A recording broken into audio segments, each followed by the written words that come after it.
What's up everyone, it's Kelly and today I've got another swatch review for you. So today I've got a huge A England review for you. I've got 3 new collections, so 16 polishes in total. But first, if you haven't heard of A England before, they are an independent nail polish brand based in the UK, and all of their polishes are 12 free, meaning they are free of 12 of the potentially harmful ingredients that can be found in nail polish. They are vegan, meaning they do not use any animal-derived ingredients, and they're also cruelty free, meaning they do not test their products on animals. So this is a brand that I have talked about previously in my small brand spotlight series, but this is actually also the first indie brand I had ever tried way back in the day. So I really love them. Let me just dive into the swatches, and then we can talk a little bit more about my thoughts on all of these polishes, pricing, availability, all that good stuff. So roll the swatch footage. So as always with my swatch and review videos, I am using base coat underneath all of my swatches just to protect my natural nail and prevent any stains. Today it's the Orly Bonder base coat. So like I said, I have 3 collections, but I'm actually going to go in color order rather than collection order just because there are some similar shades across the collections. This first shade is called Jophiel, and it's this really beautiful peachy blush hollow shimmer. And one thing to note about these polishes, hollow in general, but especially for A England, I've noticed they look way more holographic once they're dry. So if you apply it and it doesn't look too holographic, just let it dry and it will turn into a much more hollow looking polish, which is the case with this one for sure. You can see it has this really soft type of hollow to it. I don't know how to describe it, but I always think of A England hollows as almost like a pastel hollow because they're just a little bit more soft and ethereal. So as you can see, this one was 1 coat coverage on me, but I ended up doing 2 for the swatch. Next up, we have the shade A Vision of Love, and this one is, I don't know why I said that so weird,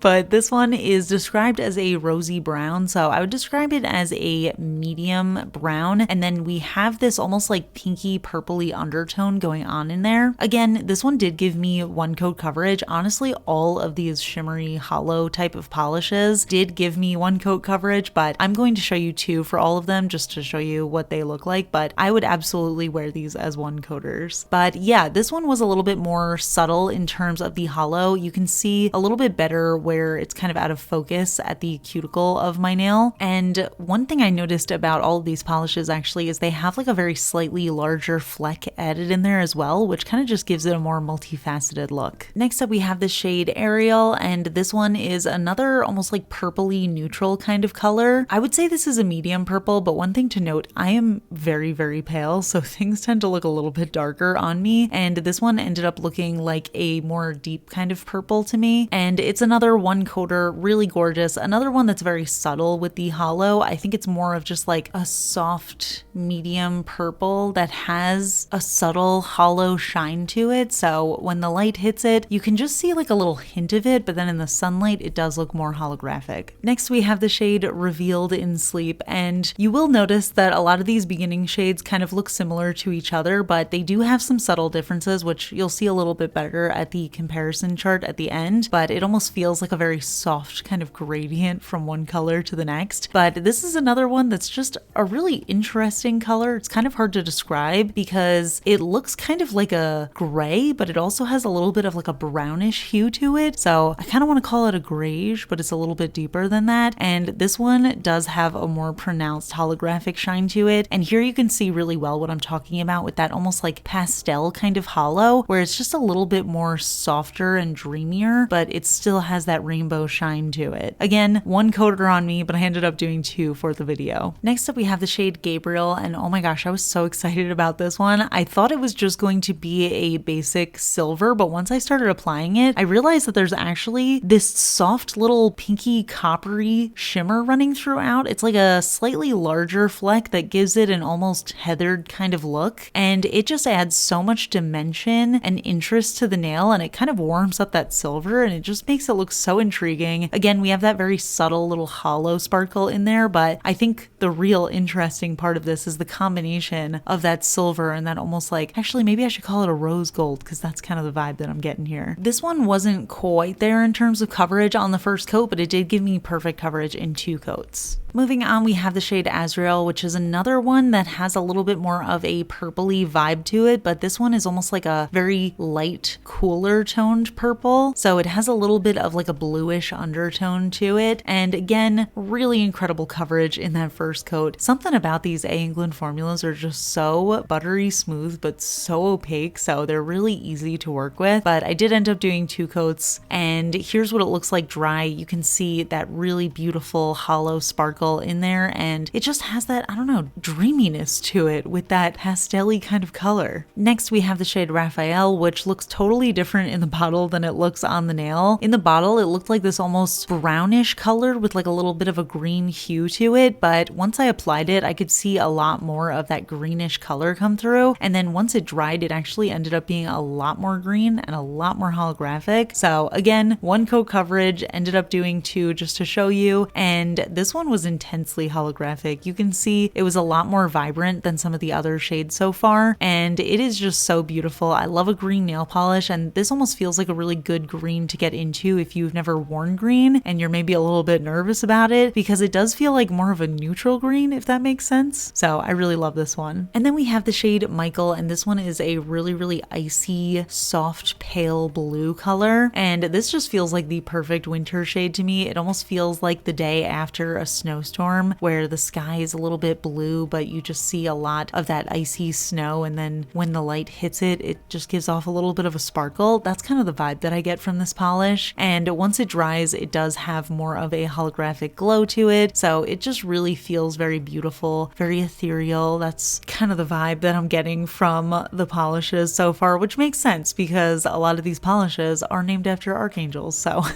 next we have the shade Chamuel, which you can see is a starkly different polish from the previous ones. I would say all the ones that I've reviewed so far are more on the neutral kind of scale, which makes them feel so perfect for office appropriate kind of shades, or if you're looking for something just a little bit more subtle that really pops in sunlight. But this one is a much more vibrant color. It's this really gorgeous, deeper pink shade, and again, incredible coverage, definitely a 1 coater on me, and in 2 it looked so beautiful as well, and you can see that hollow sparkle was pretty intense on this one as well, and it didn't actually end up graying out the color, which I was really impressed by. So another beautiful shade. Then we have the shade Until the Daybreak, and this one I want to describe as an eggplant purple because we have this really deep, very slightly warm toned purple. It's got a little bit of that reddish undertone in the first coat, but in 2 coats it almost looks like a blackened kind of color, but you can still see that purpley color coming through, which I thought was really impressive. And with deeper shades like this, the hollow is always a little bit more pronounced, so you can see those colors a little bit more intensely, and I would say that this hollow does seem a little bit more vibrant and less pastel-y, but another absolutely gorgeous shade with an incredible formula. And then we have this shade And the Shadows Flee Away, which I think is actually my favorite of the collection, even though I really enjoy those softer neutrals as well. But this color is just irresistible to me because this is a slate blue kind of shade. So we kind of have a mix between this deep navy color and an almost grayed out kind of shade. And when you mix them together, it just creates this really beautiful dusty color, and the hollow hits it so nicely and just adds so much extra sparkle. So it does feel like a really perfect deep winter shade to me, just like something that I would want to wear when the weather is cold and gray. So I really love this one. Now the final 5 shades that I'm reviewing today are a little bit different. They're from the Ghosts collection, which is a very different formula, one I have never tried from A England before, and it's not quite like the hollows that I've been sharing so far. So this first one is called Phantasm, and it's actually this black jelly base that's packed with a slightly smaller iridescent fleck, so it almost looks like a shimmer, but it's big enough that it gives like a sort of faceted look to it, which head on looks like a purple into fuchsia into pink, but then around the edges you can actually see a little bit of like the full rainbow, so it kind of goes into orange, into yellow, and then into green as well. Now if you want a more jelly-like look, I would recommend 2 coats, which is probably how I would wear these, but to make them full coverage I ended up doing 3 coats just to show you. You could also do 1 coat over black if you want to conserve the polish. Next up we have the shade shade The Veil, and this is the same type of formula. We've got that black jelly, and then we've got the iridescent shimmery fleck running throughout, and this one kind of moves on to the next stage of the rainbow. We kind of get a full rainbow going on here with these colors, and this one is sort of that coppery orange color into gold, and then around the edges you can see a little bit of green as well. I did notice in 2 coats this one almost gave off a little bit more of a brownish look, which I actually really enjoyed, but if you do want to deepen it up, you can do a 3rd coat, or like I said, wear it over black. Moving on, we have the shade Haunted. Again, we've got that black jelly base with the iridescent fleck running throughout, and this one has a gold into green color in the iridescent flecks, and then around the edges you can see it going into a teal and then into a blue. And I have to say, out of these ghost polishes, this one is definitely my favorite. I love the color combo. I love that greenish yellow going on in there, and I love that lit from within kind of glow that it gives, because when the light hits it, you can see that intense bright gold, and I think it's so fun. Moving right along with the rainbow, we've got this shade Whispers, and this one head on is more of a greenish teal into a more turquoise blue color, and then around the edges you can see a touch of indigo into purple, and this is another really beautiful one. I feel like these types of polishes with the black jelly base are going to be so perfect for any time of year, just because 1, you get the full rainbow of colors, and 2, you really just get a full spectrum of options. Like, I can see myself making this work as a summer night kind of manicure. It also actually gives me a little bit of a cosmic vibe, but it does feel good for the summer, but I feel like this could also work as a nice deep wintry kind of shade with just like a little splash of color in there. So it's nice to have shades like this where you can make them work for multiple seasons. And last but not least, we have the shade The Mist, and this one was actually pretty difficult to capture on camera. The primary colors that I was seeing when I was looking at it head on was turquoise into blue into purple, and on my nail I could see the purple pretty prominently, but on camera I feel like you're seeing a lot more of that bluish color, so it really kind of changes depending on the angle of your nails. But this is a really beautiful one. Around the edges I can actually see a little bit of like a pinky tone as well. So again, we get this really gorgeous, just full rainbow of colors, and I love that there's 5 because that is the perfect amount for doing a Skittle manicure. So here are all of the polishes that I reviewed today. Like I said, we've got 3 collections, and I have to say I am so impressed with them. I just love the A England formula. I love how opaque they are, and I loved how all of those hollow shimmers were 1 coat on me, because sometimes you need a 1 coater if you're in a hurry, and I love getting away with wearing 1 coat of something. And I just love that subtle gradient from light to dark with these colors that we get in the more neutral tones, but I also love the more intense, deeper colors, and I really love those black jellies. I think they're so stunning. I think they look so beautiful side by side, and like I said, I think they're gonna make a perfect Skittle manicure.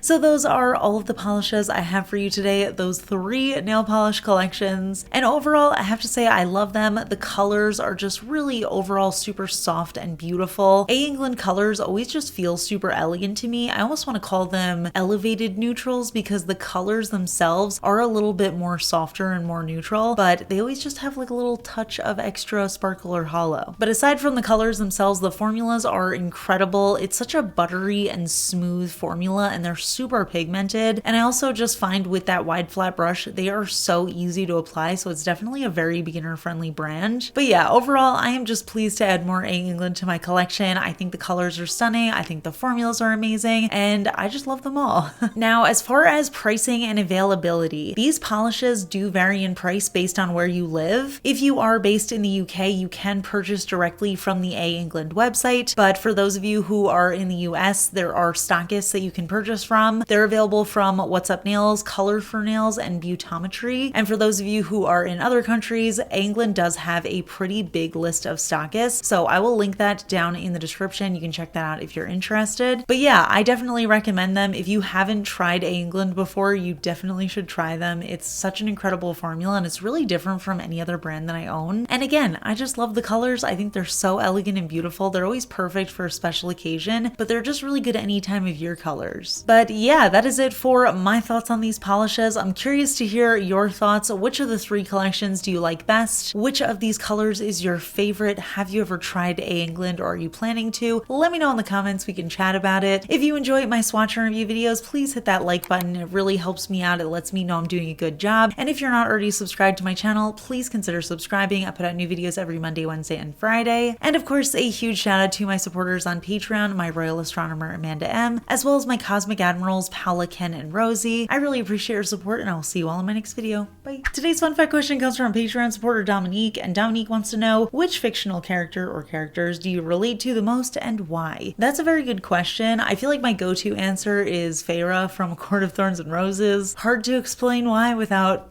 spoiling the series, but that is my favorite book series, the original trilogy. I always joke that that is like the fantasy version of my life. But I'm trying to think if there's any like TV show characters that I relate to. If I'm being totally honest, I feel like I tend to not watch shows with characters that are in similar situations as me, just because am I the only person? Maybe this is a sign of something. But I feel like when I see myself in a character, I do not like that character. Maybe that's something I need to work on within myself. But I feel like I tend to not like shows or movies or anything with a character that is similar to me, because I end up not liking that character. So yeah, I don't know. I gotta think about that more, but that is a very good question. If anybody wants to answer that fun fact question, leave it down below. Which fictional character do you relate to the most? And I will see you all in my next video. Bye.